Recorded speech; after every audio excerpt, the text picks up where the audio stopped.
Hello. Hello, I'm sorry, I literally have just arrived. It's taken me 2 hours to do a half-an-hour journey. And I had to do quite a lot of rally driving as well. So apologies if I talk bollocks for the first 5 minutes. I'm slightly not enough cigarette-ish. Okay, how are you all? I hear it's been a bit fractious.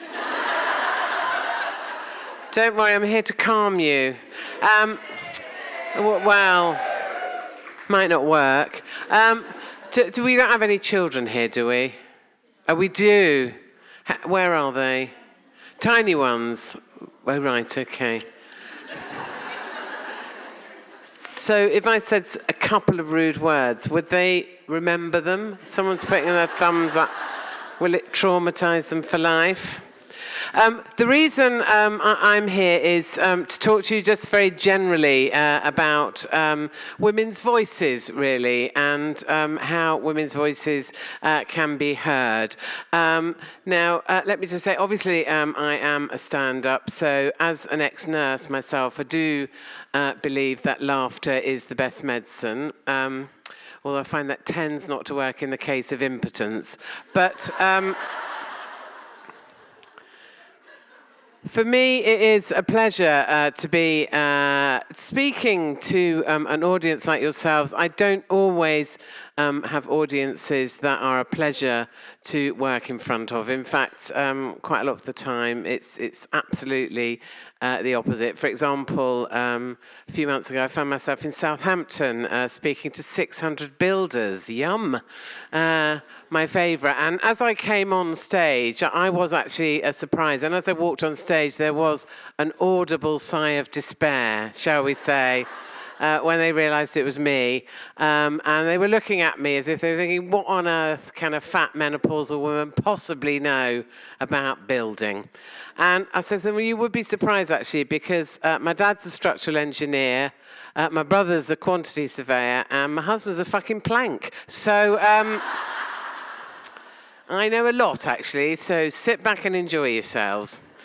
Now, as far as women's voices being heard, I believe that this is possibly the best time in history for women's voices to be heard, given the sophistication of technology and the fact that women can take their writing into their own hands and get it out as widely as possible. If we look back over history, it's not always been that easy. Just very briefly, hundreds of years ago, the only women you heard from were either religious women or posh women or royal women, because working class women and ordinary middle class women just did not get a look in. But gradually, as time went on, we had heroines of mine like Mary Wollstonecraft, for example, who somehow threw away from her a previous life involving a violent alcoholic father and managed to come up with that wonderful piece, The Vindication of the Rights of Women, which really was like the first feminist piece. Now, I am what I would call a feminist. I know over the years we've been vilified and cartoonized, if you like. You know, people have often thought of me as a Doc Martin wearing, short-haired, dungaree wearing nightmare. And to me, that's not actually a feminist, that's a plumber. But and I have to say, I just want to talk to you very briefly about my personal favourite piece of writing written by a woman from that era. And that woman, I'm sure you've all heard of her, is Fanny Burney, which people always say to me, is that a euphemism for cystitis? No, it isn't. She is an amazing writer, and if you haven't read her piece about having a mastectomy without an anaesthetic at her home in Paris, it's well worth a read, and you will say to yourselves, thank God I live now and not then. Now, of course, other very well-known women writers from 200-300 years ago, we of course have Jane Austen, who is universally acknowledged as the writer of the finest line of all time by a woman. And I don't know if you know recently, but an American singer called Kelly Clarkson attempted to buy a ring belonging to Jane Austen and take it out of the country. Now, let's just compare them. The first line of Pride and Prejudice: it is a truth universally acknowledged that a single man in possession of a good fortune must be in want of a wife. That's Jane Austen. Kelly Clarkson: my life would suck without you. Now, I don't think you can really compare those two lines, and thankfully someone forked out and Jane Austen's ring stayed in this country. Now, as time went on and women got more power, women were able to write about their experience of their lives. I'm not too sure about the way certain things are heading for women writers. I've particularly noticed these days that in the promotional sense, it's quite good if you're a very beautiful woman writer, because then you get your picture very large on the back of your novel and you're invited on telly quite a lot. And obviously, as things are dropping off for women my age on telly, I'm quite surprised I haven't been banned, actually, and put in a big cave with Mary Beard and others.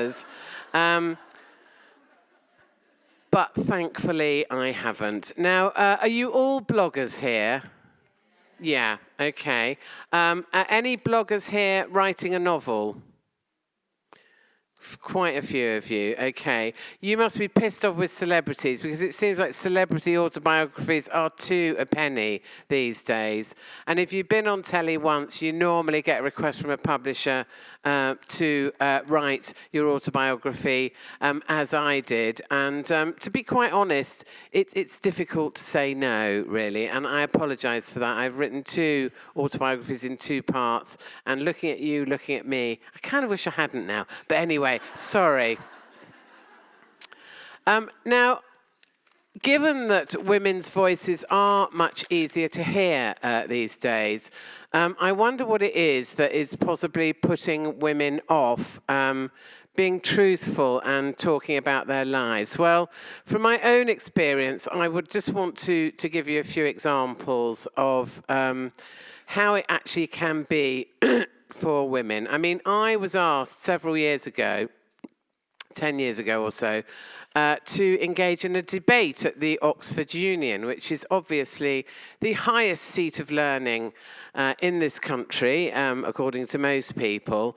And the debate was actually about feminism and whether it played a valid part in our lives today. Now, when you go to the Oxford Union, basically they give you a posh dinner first, and then you go and have the debate. Now, while we were having dinner, a woman came up to me and she said, my son is speaking against you in the debate, my son Rupert. And I said, okay. And she said, it's the first time he's done this. I'd really appreciate it if you were nice to him. So...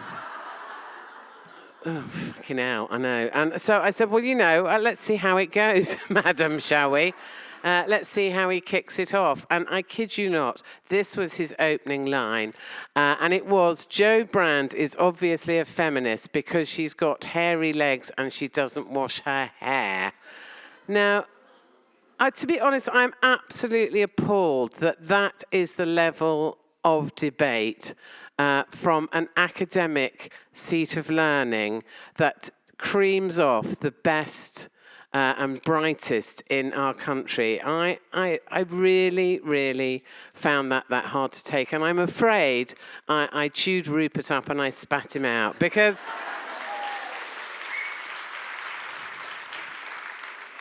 Because I kind of felt he deserved it, really. And if you look at the Oxford Union writ large, basically it's Parliament, isn't it? And that is why women still, in this day and age, tend to be trivialised when they're trying to speak in Parliament.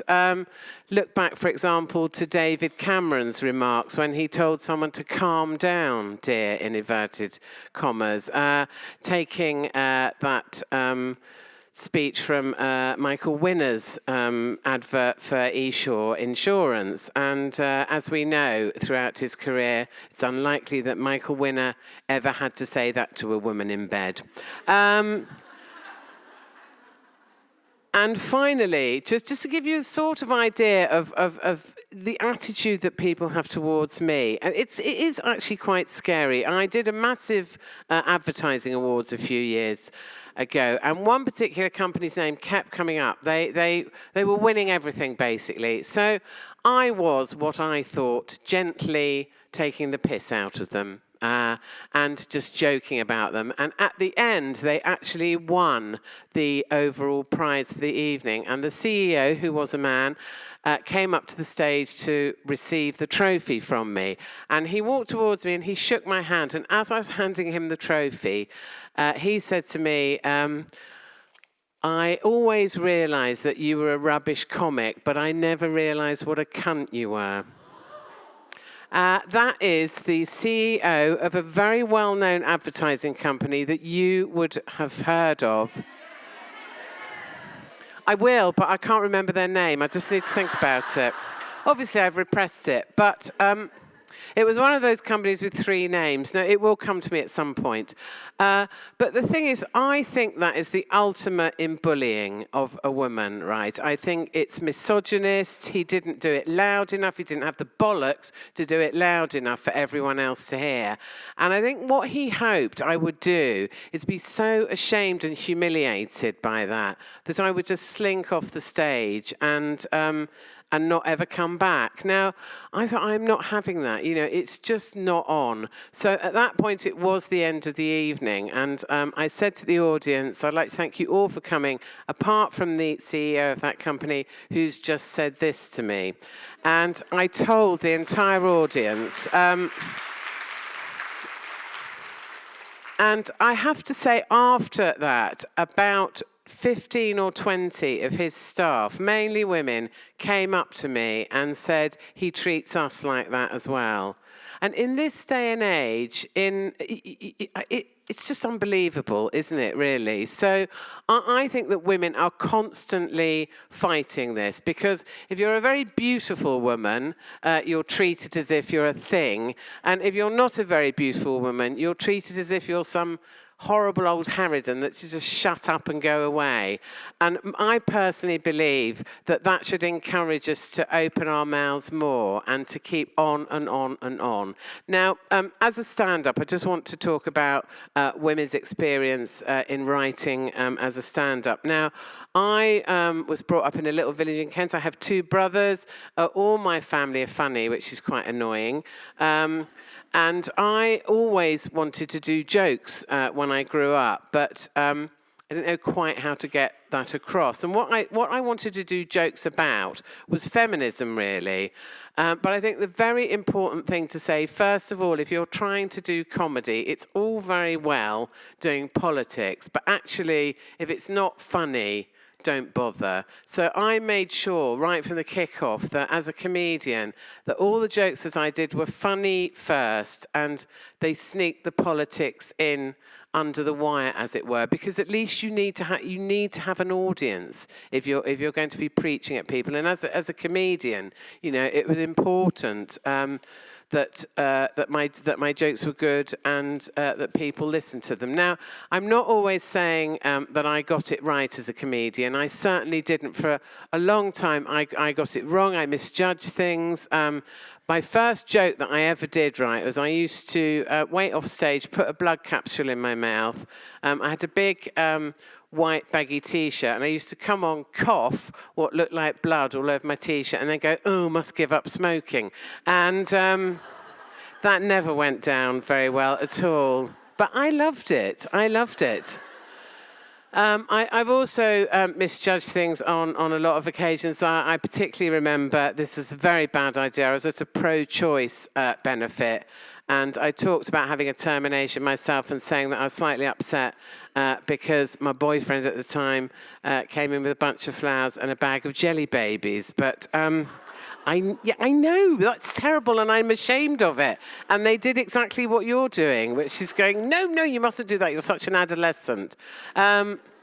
So I've learned a lot over the years in terms of writing and talking about women's experience. Now, I was asked also just to mention a series that we've done 3 of called Getting On, which is a series set in a ward full of elderly women in the NHS that I certainly, when we first talked about doing it, wanted to make sad and funny at the same time, because I don't think that happens very often. And I also don't think you get very many comedies which are totally focused on women older than their 20s. So we managed, with Getting On, to get middle-aged women, who were the nursing staff, and elderly women, and virtually nobody else, apart from like 2 blokes, into it. That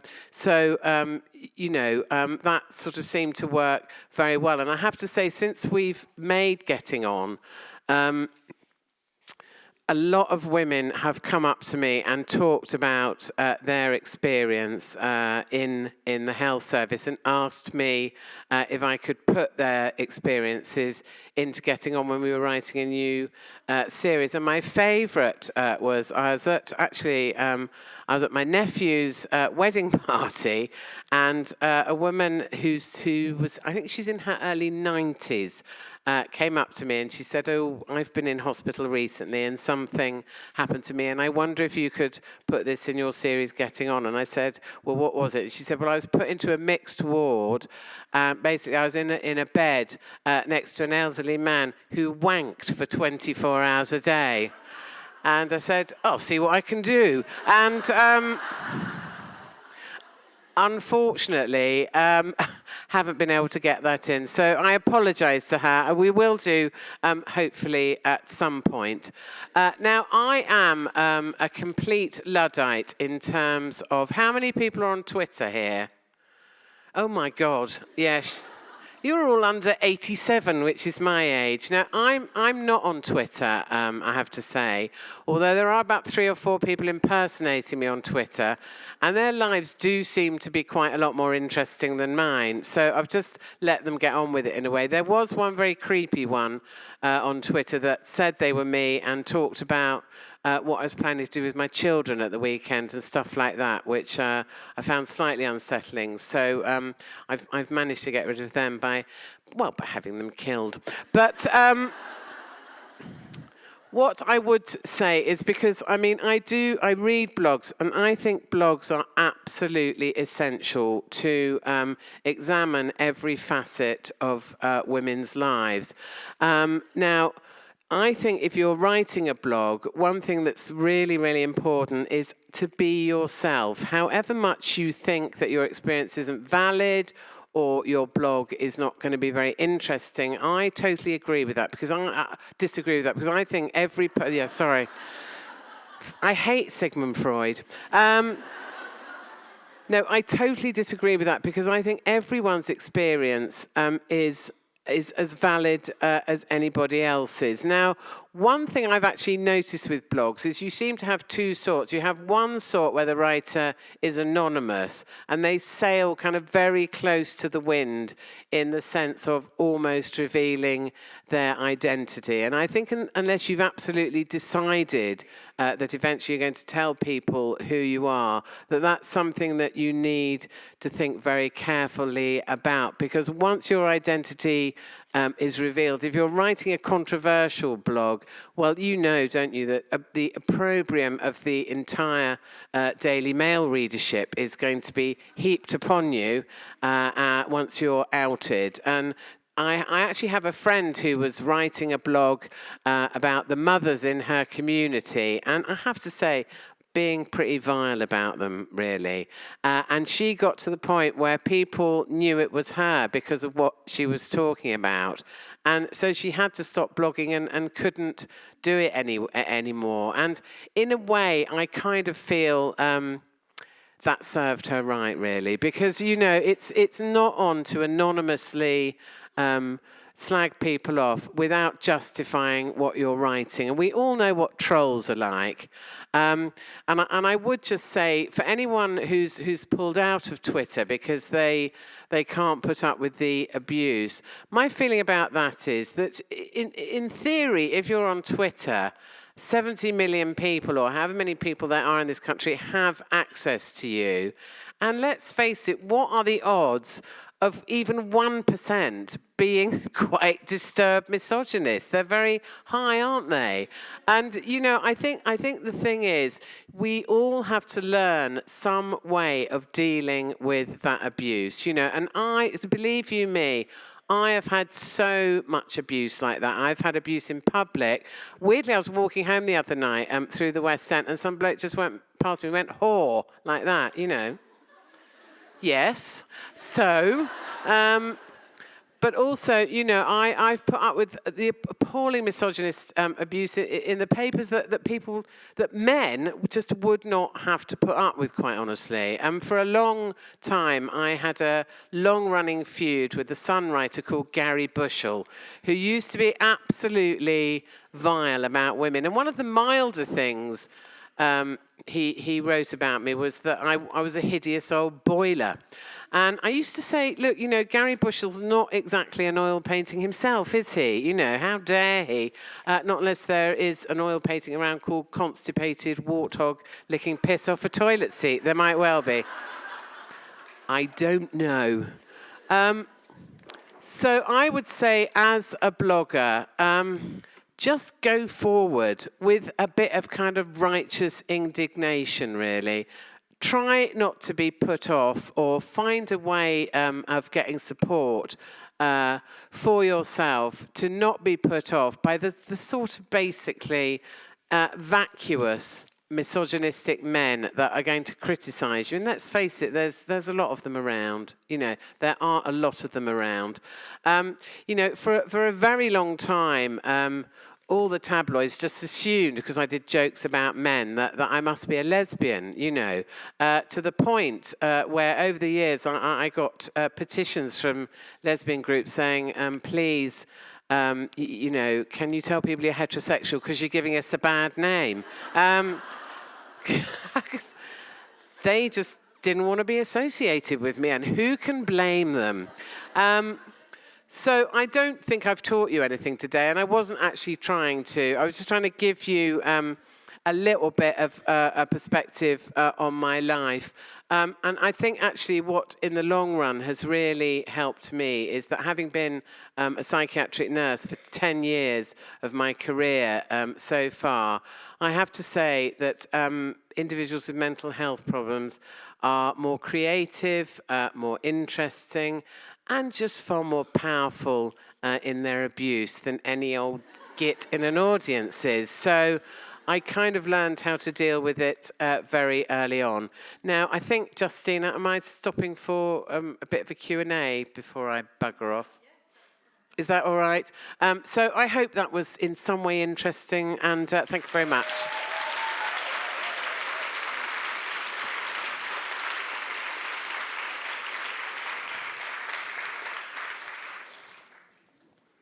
If you haven't got any questions, we'll all just go and get... Oh, you have. Okay.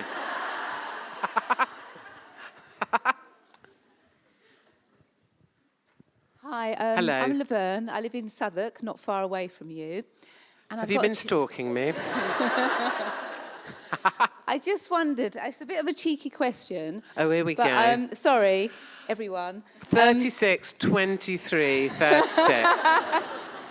No, I'm a founder of a charity that gives a voice to young people about things that matter. And I think it would be really wonderful if you could somehow be a distant patron for us. Oh, I see. Yeah, put me on the spot, why don't you? No. Thank you. Give me your details afterwards, okay? Thank See what you. I can do. Great. Anyone like me to come and clean their house? I'm available. Yes, quite happy to do that.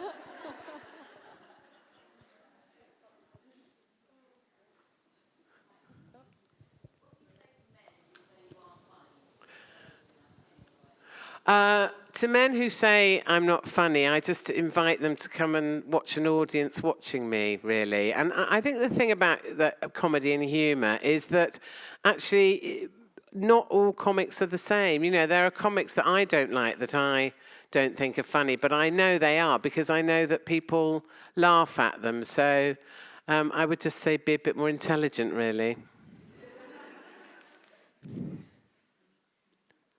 Can you come to BlogFest next year? But what will I talk about next year? I've got some recipes I could bring. Yes, okay. Oh, I'm committing myself a bit here. Hi.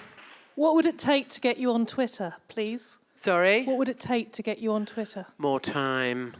We'll give you time. Really, that's fine. well, I know I just simply don't have time, really, because I have such a busy life, and I can't ever remember over the last, since I've had kids, when I actually sat down and thought, oh, good, now I've got 10 minutes to myself. So once I sort that problem out, maybe I will. They leave eventually, apparently, so maybe. Do they? Yeah. Right. Well, they're 11 and 12, so I've got a bit of a while, but now they've got their shift in the pub in the evenings. I might be a bit freed up. Hello. Hi. Do you think that it's getting easier for women in comedy? Yes, I do, really, because I think there's just a general sort of confidence increase, if you like, amongst women. For example, if you look at what happened this year in Edinburgh, a fantastic comic called Bridget Christie won the Fosters Award with a show about feminism, and I can't think of a time when we've ever even come close to it. So I think also women are kind of having the confidence to muck about a bit. You know, certainly in my day, we all thought we had to just come on and shout, cut men's bollocks off and see what happened. But I think these days women are kind of more subtle than they were. You know, for example, someone like Sarah Millican, who I think is a wonderful person, and she's a real strong supporter of feminism, although she's not someone who kind of shouts about it. She's what you'd call a quiet feminist. And me personally, I'm a bit of a liberal. You know, I think there's room in feminism for every kind of feminist, you know, from, you know, this continuum at one end where you have very sort of left-wing radical feminists who hate men, all the way through to feminists that like wearing nice clothes and wearing high heels. Now, the problem with me is I'm sort of that sort, but I look like that sort, you know, so people get a bit confused, really. But I think if a woman wants to support women, she can do it in any way she likes, as far as I'm concerned, and welcome in, really.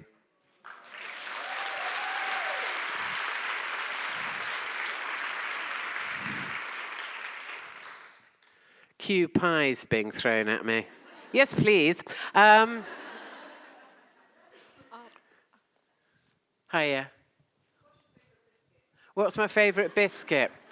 Well, I love custard creams, but only if I've got a cup of tea to dunk them in. What's yours? Mary Lank. Yeah, no. I also quite like those ones that are the size of a plate with Smarties on. Hi, Joe. Hello, I'm here. Hello. I was just wondering, who's your favourite comedians, and do you prefer doing stand-up or going on shows like Apprentice You're Fired? I prefer stand-up to anything else, really, because I think it's kind of the pure form of the art, really. And it suits my lifestyle very well. You go there, you do your jokes, they laugh, hopefully, and you go home. Whereas, like, telly is such a nightmare, you know. I mean, for example, Trinny and Susanna, as an example of telly, was... I just ended up looking like some dowager kind of elderly bloody posho. I was so uncomfortable. And also, I think TV is kind of very manipulative. It's very prescriptive. And, I just, so many occasions been disappointed in the way that they've treated women in terms of it being most important for them to look good before they open their mouths, sort of thing. So with stand-up, you can go on that, you can say anything you bloody like, it's great. How do we get more female comedians on TV? On programmes like Mock the Week, it just depresses me every time I see it that there's hardly ever any women on them. Well, I think the answer to Mock the Week is, quite sensibly, most female comedians don't want to go on it. And a lot of very nice male comedians don't either. And that's what people don't realise, is that actually amongst the male comic fraternity, you've got a group of male comics who are quite happy to compete in that arena and to elbow others out of the way and to shout others down. But also, you've got a load of lovely, sweet-tempered, generous male comedians, like Robin Ince, for example, or someone like that. He and I actually, the last time I did Mock the Week, he and I were on it together, and we were both completely traumatised afterwards. So I don't think it's just women that find it a problem. I think it's nice blokes as well, And there's one in every town. Come on, let's be honest. So how do we get more programmes with nice comedians? How do we get more programmes with nice Well, comedians? I mean, again, you have to go all the way up to the top, and there are more women commissioning editors coming along and doing really great things, but it just takes time, really. And the problem is, you get a great woman commissioning editor who commissions something, then she leaves and goes on to another job and gets replaced by someone else who doesn't like what you do, and then you have to take a step backwards. So it just takes a very long time, really. Hiya.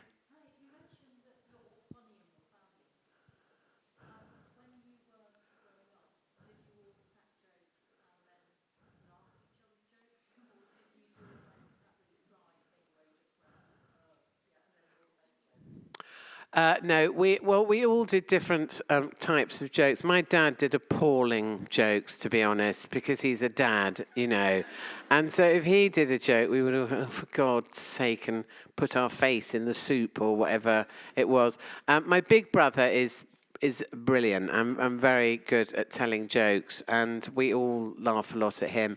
And my mum is just outrageously badly behaved in many ways, and that's why we laugh at her. So we're all a mixture, really.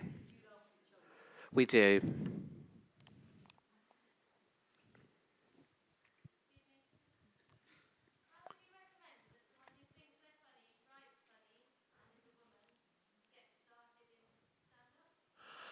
Right.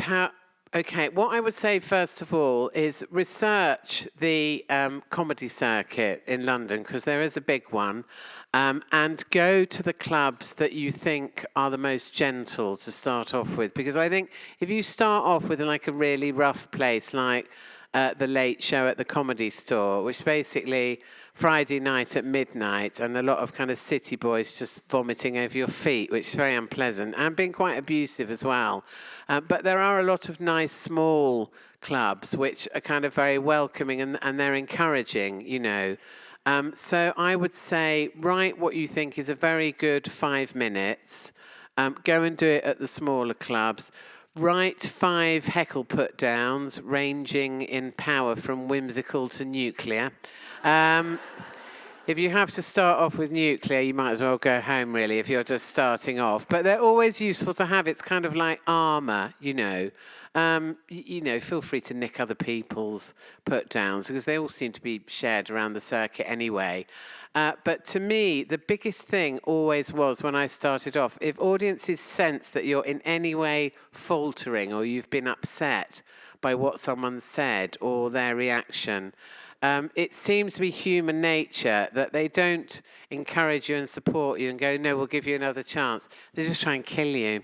So I just always pretend that I don't care, however appalling someone is being to me. And believe you me, that has happened a lot.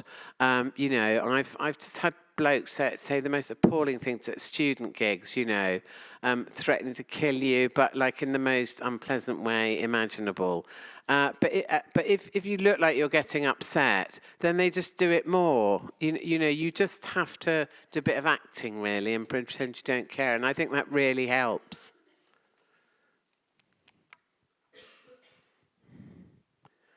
Hello. What would you tell your 21-year-old self? What would I tell my 21-year-old self? Well, by the time I was 21, I'd actually been living on my own and working for 4 or 5 years. So I got thrown out of home when I was 16 because I was quite badly behaved, I suppose.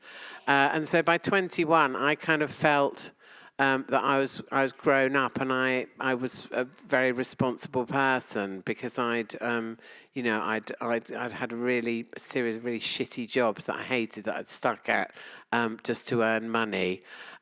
So I think I would tell myself to do stand-up a bit earlier, because I didn't start stand-up until I was 30 because I didn't really feel confident enough. Because I think when you're 30, you don't really care quite so much what people think about you. But at 21, you're slightly hypersensitive.